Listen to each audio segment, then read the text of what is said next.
All right, man. So today, we're asking the question, why did you choose to follow Jesus? It's a topic that many people have covered before, and you get a lot of generic answers here and there. But I really want to know what's the real reason that you decided to follow Christ. Well, I followed heaps of people growing up. I followed sports stars. I followed Lil Wayne, Jay-Z. The list is endless of people that I followed. I had favorite superheroes. I wanted to be Captain Planet. I wanted to be Batman. I idolized my dad. He was like a hero because he was fearless. And to be honest, of all the lists that I've named, either it was just a fairy tale or the person turned out to be not what I perceived to begin with. And so, as I entered manhood and I'd exhausted all the tangents of pursuing Lil Wayne or whoever, or T.I. and then he's in prison, or R. Kelly and then he's done for child molestation, or Michael Jackson and then he's got his own scandals. So it was just at that point where I wanted to kind of find out who I am, because I spent most of my life just on tangents, following trends and rabbit trails. And, I had exhausted many. And the reason I didn't want to pursue the whole Jesus thing, even though I had a respect for Jesus, the reason I never wanted to pursue it because I thought, you got to give up your fun, And the thing is, most of my life was about chasing after girls. I got my identity from girls. Attention from girls meant everything to me. More than my parents, my family. Attention from girls was it, and when I kind of snapped out of that daze, and could see clearly that, wow, the Bible is actually true and the person of Jesus is actually the person that I want to be. And to be honest, in my situation, I was having a child, and it kind of snapped me out of that, thinking, what am I going to teach them? Like, I'm going to get Lil Wayne to say, let me just play you some life advice, I'm back on my grizzy. Lick my lollipop. Like, what am I going to teach my kids, bro? That's some good advice. And it was only logical, and it was like, this is the best option. And then all the other evidence followed after, but it was like, I definitely want to follow the best person to make me the best parent that I can be. So would you say, because a lot of people say, Christians only follow Christ because they're in a bad predicament or something like that. But was it more than that for you? Absolutely. Like, I think I was running away from Christianity because I really believed that sex was life's greatest pleasure. And I felt like, I'm scared to use the term. I can't even say it. Right, you got to say it. Come on, say it, man. I can't say it. I can't say the term. Anyway, the point was that,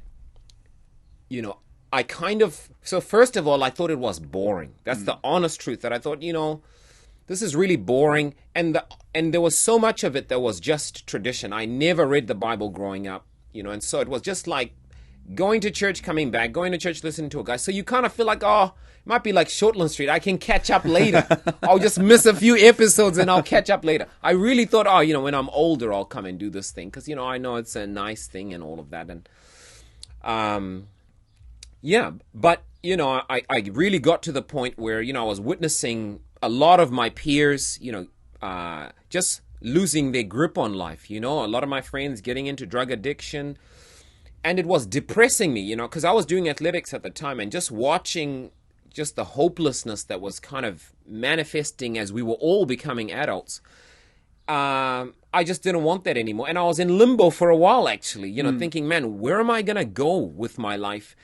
And so because I was searching for a direction, for a path, it was coincidental, well, maybe providential, that I encountered, someone who was a Christian who came to the house we were staying and started Bible studies.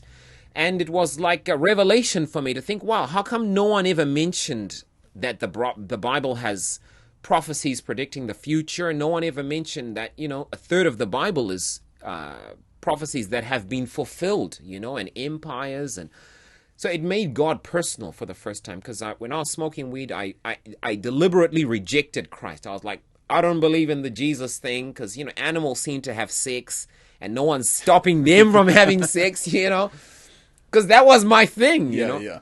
But then, when I realized how personal God was, and that actually there's so much common sense to the Bible, I deliberately chose, look, I'm going to take on this path. And when I got my first prayer answered in a miraculous way, it made me realize that it's not just a book. There's actually a person behind the book who is God, who is Christ. And then it was just one step from there. Yeah, I think like a lot of people, when you ask them about Christianity or believing in God, it's like he's just some fairy tale, or it's a book full of whatever.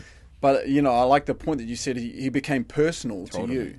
So he wasn't some far distant being, He really was someone that was wanting to be involved in your life and close to you. And I think that changes your whole experience, Absolutely. Right? The encounter is completely different. Totally. Like, especially because the thing that I was, at a point in my life where, I was deciding about, okay, which direction to go. Am I going to marry the person I'm with? Or what am I going to do? And I deliberately said, Lord, I had just learned that about God knowing the future, and that God was personal. So I said, look, you know the future. And, I'm in this situation in my life, and I really want to know which direction I should take, whether I should marry who I'm with or what I should do. So please send me someone tomorrow. Very specific. I'm in the garage. There's no one there. Please send me someone tomorrow. And to have that miraculous scenario play out where someone parks next to me at the BP the next day, insists I jump in their car, we're not even close, and starts talking to me about my wife now, back then she wasn't my wife, is like, bro, what? Like, okay, it could be coincidence, but it was too perfect to be a coincidence. And then it made me realize that God is even more personal than I realized, that he's interested in every little detail of my life.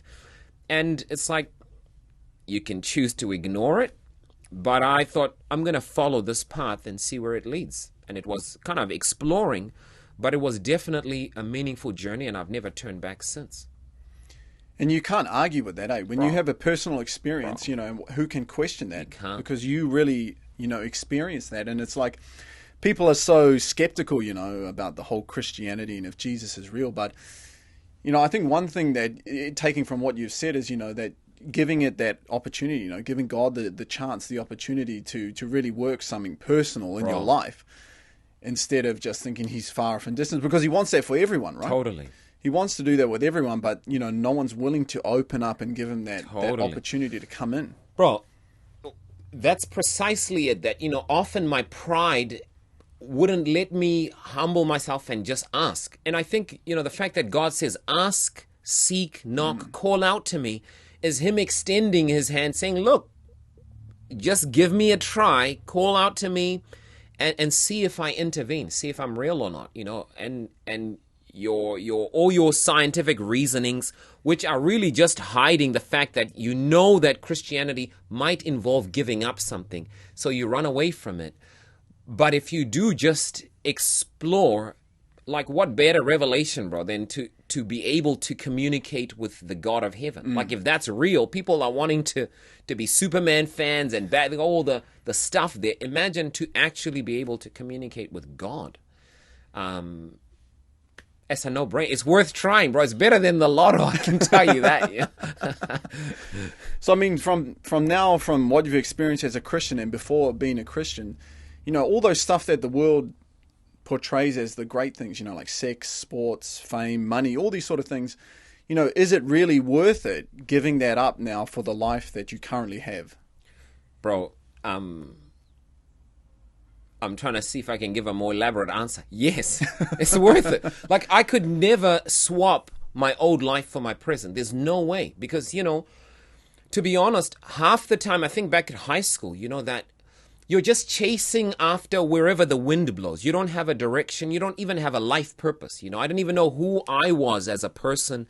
It was always just on some tangent or getting peer pressure to have some shots to try and prove you're a man by, Yeah. like all of that. I'm just living my life for other people.